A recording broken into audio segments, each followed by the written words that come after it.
Bismillahirrahmanirrahim. Assalamu alaikum wa rahmatullahi wa barakatuh, and a very warm welcome to you, our esteemed listeners. You are listening to Human Rights Radio 101.1 FM, and this is Faith and Philanthropy, a program of Al-HABIBIYYAH Islamic Society supported by the MacArthur Foundation. I am Abdul Qadir Abdul Wahid Bamdeli, who is going to anchor today's program. Over the past episode, we have explored philanthropy, giving, and humanitarian development, largely from the Muslim perspective. But today, we are taking a different but equally important direction as we examine these issues from the Christian perspective. Our topic today is scriptural giving for humanitarian development. We will be exploring what Christian scriptures teaches about giving, compassion, and responsibility, and how these principles can translate into practical humanitarian action and sustainable community development. To help us with this conversation, we have with us today Mr. Mike Ewe, who happens to be the project officer at Luxterra Leadership Foundation. Mr. Ewe, you are welcome to Faith and Philanthropy. Thank you very much, Abdul. So, our listeners, today's conversation is not about comparing faith, but about learning, understanding, and discovering how faith can inspire meaningful service to humanity. Because ultimately, the question is not only what we believe, but our beliefs compel us to do for others. Stay with us, and now we'll be taking Mr. Mike onto this program. Mr. Mike, Yes, Wahid. thank you for being with us today, sir. Thank you very much. My pleasure here. So, today we'll actually be asking some questions, and which, from the Christian perspective, we should be able to give us more and deliberate answers to it. So, what does scriptures teach about giving to the poor and vulnerable, and why is this still relevant in today's humanitarian landscape? Thank you, Wahid. Um, Very useful perspective and discussion to have at this time. Perhaps I would begin generally with the relevance because this is the reality um, we have in our hands. While we still have very significant needs and deprivation within our society, the kind of support that we see generally globally as donor support from governmental and non-governmental organizations, especially internationally, we would notice that these contributions are shrinking significantly. And in recent time, you would have heard about certain interventions, maybe from the United States and all that that was caught, and how it affected significantly certain interventions that were being done in a space like Nigeria across other nations, along with other nations across the world. But particularly in our own context as a country and within our faith as Christians, while this should bother us is that the concept of charity, the concept of giving, the concept of kindness within the Christian folk is not just an admonition to be nice, but there is the um, core belief, the core understanding of God as love. So if you see God being synonymous with love, if you see, if you take that perspective seriously, then you see that there is a significant need um, to provide for all of mankind. Okay, so that makes it more like an obligation. So when you give, you are not just giving because you have surplus. There is a mandate that as you survive, that your brother or your sister also has an opportunity of earning a living. Yes. Oh, thank you so much. That means that when you are give, not because you have surplus, Yes. but rather making your fellow human being to be very happy with you, not just only you being happy alone, but rather making other people to be happy with you. Yes, because you are doing it in response to the love that God already has for you. So that's a demonstration of your faith in God, who is love. And you are a creator just along with every other creature of God, So that interaction, that I mean, I shouldn't necessarily even wait for you to say, oh, I have this need, if you understand that. I should be interested in what is your well-being, how are you surviving, and think about the sustainable means of making sure that you are not in depravity. I mean, God distributes his resources abundantly, um, sometimes in a way that looks like it is not equally balanced. But because we are stewards of God's resources, what I have with me, I'm not thinking of it just for my own self. As a matter of fact, it puts an extra burden of obligation on me to make sure that I use it right because I'm going to be accountable to him on the last day. Thank you so much. Sir, many Christians give through tithes, offerings, and charitable acts. How can this form of giving be better organized to create a greater and more lasting impact? Okay, so yeah, this is a dimension that a lot of people have expressed so much curiosity over. Um, First of all, maybe useful to point out that um, sometimes that question seems to interrogate whether we are even giving enough. But I mean, as I prepared to come into the studio, I was just checking, and I realized that even with some global survey that was published recently, Nigerians were perceived or ranked number one. I mean, there is the publication by the Charities Aid Foundation, a 2026 World Giving Report, where Nigeria was ranked as the world's most generous nation. Now, by this report, it indicated that Nigerians donate an average of about 2.8% of their income to charities, religious causes, or individuals' needs, as the case may be. Now, for we who are religious people, by this survey, 2.8 seems significant because out of 105 countries that this survey was done, um, the average was just about 1%, and Nigeria was ranked number one because Nigeria had an average of about 2.8. Uh, when I saw that, exciting on one hand, but on the other hand, as a Christian who understands the concept of tithing, which is supposed to be about 10% of your resources, right? Um, and even more so, the injunction of Christ to say that beyond um, the what you would call obligation of tithing, as it were, that you give from your heart, you give as much as, even if it entails giving half or more than half of your resources. Yeah, that seemed like an insignificant figure for me, but nevertheless, it placed Nigeria right up there. Now, um, so I think the disconnect here is the dimension of these contributions or giving not being structured, as you have mentioned. So sometimes it is quite difficult to measure the extent to which people are giving. But for a Christian, I can understand why, and maybe we should put it in perspective. There is a general injunction to, as Christ would say, when you give with your right hand, do not let your left hand know about it, as it were. Now, I can tell you that there are people who take this injunction in its literal sense, right? So that sometimes makes it difficult for us to tell the extent of giving, to tell the extent of the impact. But maybe it is useful on a program like this to share that perhaps this was much more about being humble and not ostentatious in your giving. There are people who give more because of what they want people to say about them, more because of the recognition they want to get. And Christ says that for you who have been applauded, that you have already received your reward. So our Christian belief is you give wholeheartedly. I am not giving because you are going to even say thank you to me. I am giving, like I said from the beginning, because I have that obligation to make sure that you are doing well just the way I am doing well.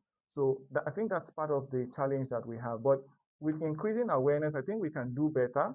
Um, um, uh, and and in the structures that we create to provide for the needs of less privileged and vulnerable people, we can also put into context these consideration about um, the injunction that we have as Christians, which actually shapes the perspective of the giving of many Christians. Yeah. Mm. So, which means that when they're structured, Yes. then everything will actually tally in the right way, which God has actually asked us to actually do and give. Yes. So yeah, I mean, okay. So yeah, I understand what you asking about structure, right? Um, maybe so. Currently, there are there are some structures. People are making contributions on individual level, which you might describe as unstructured. But let's say in churches, in parishes, in dioceses, right? There are certain structures on those levels. In a country like Nigeria, we might not be seeing as much of that, okay? Which is the point I'm making. And maybe as we discuss further on, we will point to the fact that the need for skill, the need for uh, pulling together greater resources can help us achieve certain things more easily. But that doesn't take away the place of these other kind of giving that people are already doing.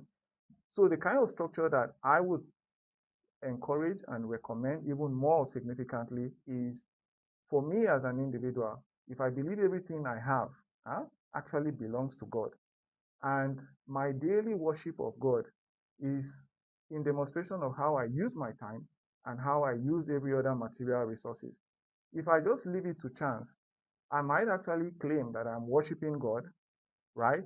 But I do not have a systematic way of keeping account of actually how I am worshiping God with what He has put in my custody.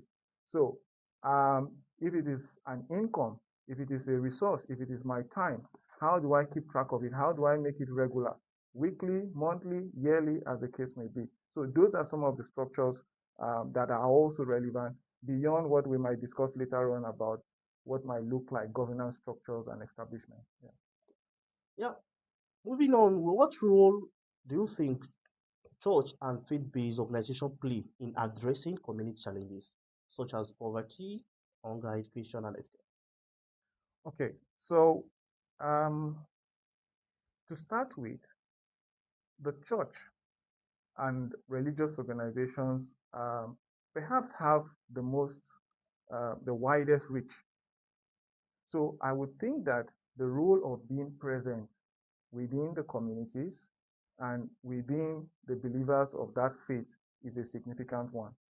I mean, the government and other establishments have their role to play, but sometimes you notice that there are places where um, you might not necessarily see any of such structured government presence, but there's a church there, meaning that the immediate fallout of any need from that environment would most likely go to some church or some mosque, as the case may be. So the need for the role of presence is that's one. The role of providing direct service. So you would see whether it is a clinic, or a hospital, or a school, or some mission facility. All right, that is service that religious organizations can provide. Okay, there's also the role of formation, and maybe this is one role that is maybe not amplified or taken seriously enough.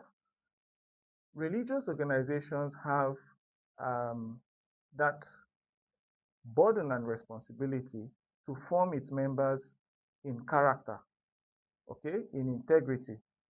And you might want to look at the converse implication of lacking those character or to see how it affects our immediate circumstance, right? Now, if the community of believers are formed very well with integrity, meaning there is no corruption, then you will see that the issue about poverty and all that would dissipate naturally because as much as we believe the provisions that God has given us in the world is sufficient for our need, but not sufficient for our greed. So it is sufficient for our human need, but not sufficient for our greed.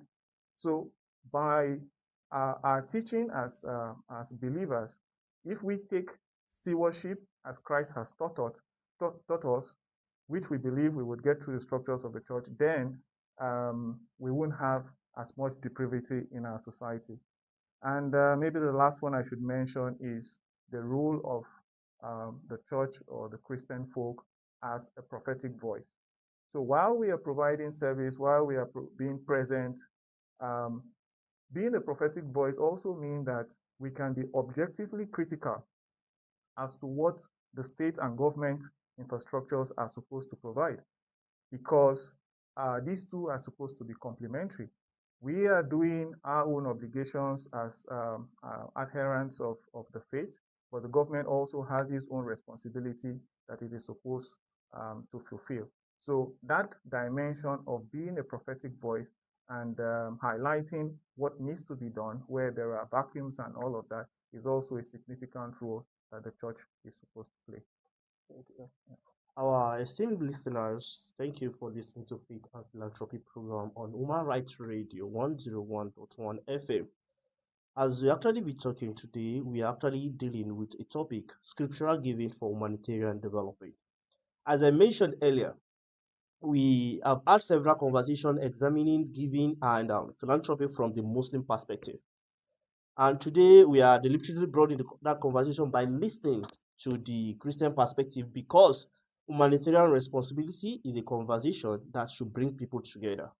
Our guest today, Mr. Mike Egbe, who happened to be the project officer at Luxterra Leadership Foundation, has been helping us understand what Christian scripture says about giving and how those principles can translate into humanitarian action and community development. Mr. Mike, thank you so much. Thank you, Wahid. So, how can faith communities move from providing short-term relief to supporting long-term solutions that empower individuals and families? Yeah. So I'll take it that we've got different levels of intervention, beginning from what you would consider the most basic, the dimension of, for instance, providing relief. So there is some emergency need, and I'm talking about relief maybe in a circumstance of um, flooding, in circumstance of some natural disaster. So you're providing water, you're providing um, some shelter, temporal shelter, or IDP camp as we have now prevalent, and things like that. But beyond that level of provision, um, we should also think about how do we get to the level of sustaining whatever has been done. Okay, um, can we talk about more significant rehabilitation? Okay, so if there are houses that have been destroyed, are we able to rehabilitate these people, maybe restore what has actually been destroyed? People who have lost maybe their livelihood, maybe in terms of items they have and all of that. To what extent can you go in rehabilitating these people? Some of them actually even need mental rehabilitation. Okay, now, beyond that, there is also the dimension of development, which is also linked to building capacity, that outlives what looks like momentary temporal giving, just handouts. Okay, so are you able to get into that dimension of more significant development? All right, it might talk about maybe building schools in a community where there was no school or school has been destroyed. Now having people develop skills probably not existing before, so they can now fend for themselves. Maybe building a hospital. Okay, so those are more serious developmental projects. Having a cooperative, maybe if you were getting water to them trucked or something, you now have a borehole, maybe with some solar system and all Which is that. going So to that serve them for a very long time, not exactly. So that's the thinking. Beyond development, so I've talked about relief, I've talked about rehabilitation, and I've just spoken about development. can we also begin to think of things like endowment? You know, so you would know that all of these um, involves resources, finances, okay? And sometimes we are heavily dependent on what people can give at an instance, all right? But related to what you were saying about earlier, the question you were asking about governance and structure and all that, this is where it becomes even more useful to say that can we have a structure where there are now encouraging people to make endowments so that resources from there could be invested, plowed back. You can make certain projections and planning with resources that you are more certain about. Okay, so that's the dimension of endowments. A capital that can generate income permanently, so the work no longer depends on just the next Sunday offering, as it were. But there's also the dimension of advocacy, okay, which I spoke about tangentially, using the structure of the church with its moral standing to press for good governance. Because significantly, the extent to which this is missing determines the extent of our need, our vulnerability.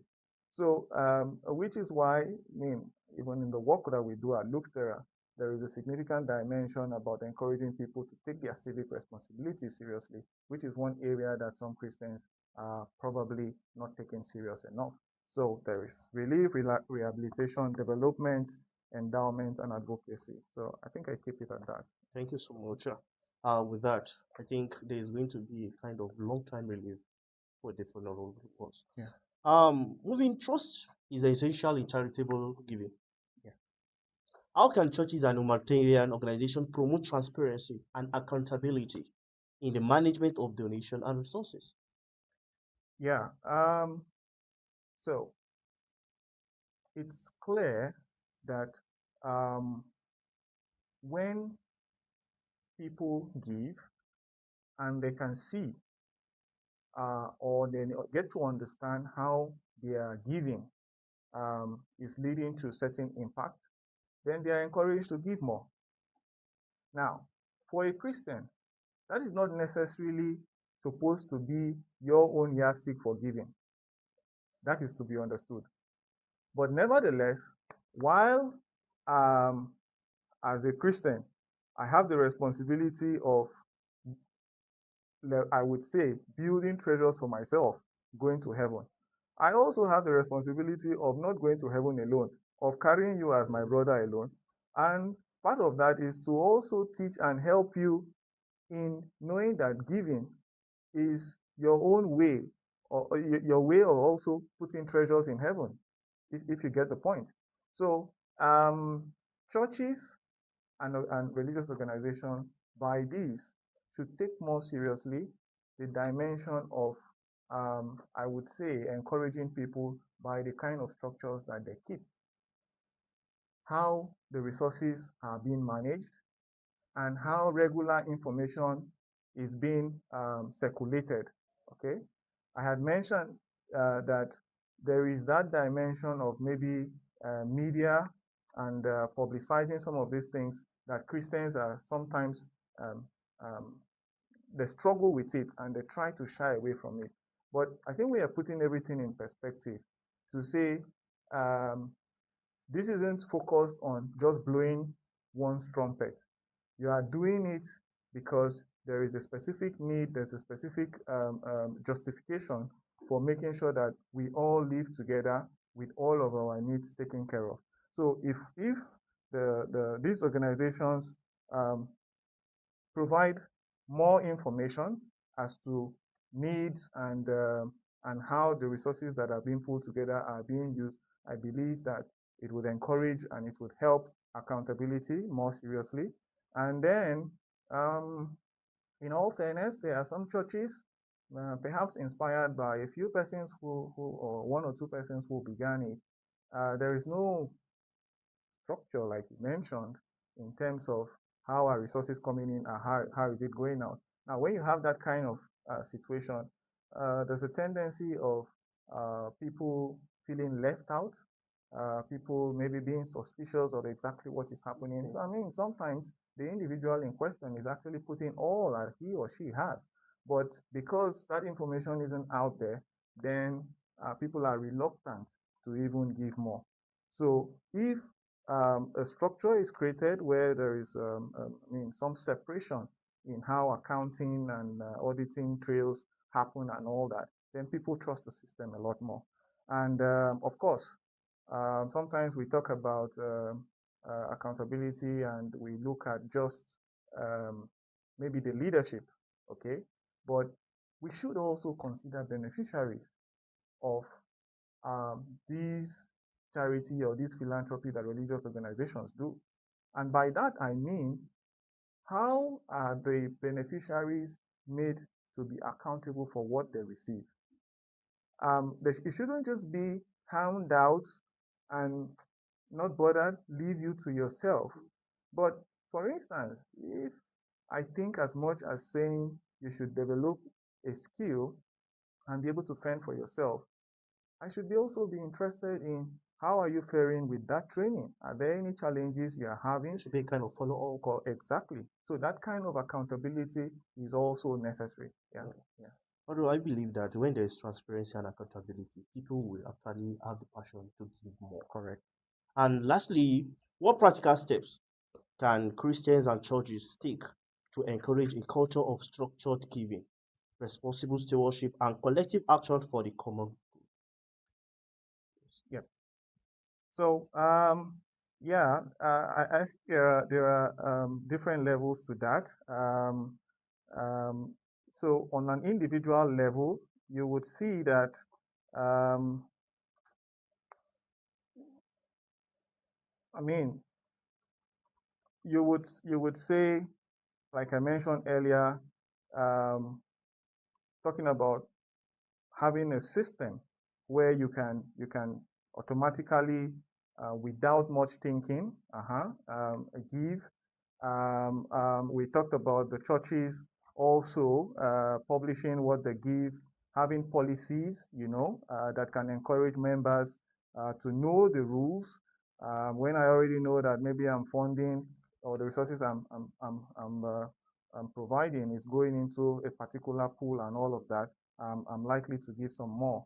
And then, I mean, on a collective basis, I see that Christians and Muslims can even collaborate in pulling resources together, which can even help significantly the narrative, negative narrative, and divisive narrative that we have in our society today. Yeah. uh, esteemed listeners, thank you so much for listening to the Faith and Philanthropy program. We are very sorry that we won't be able to take any call today, and until next week, we'll be able to get some calls and some reviews from our listeners.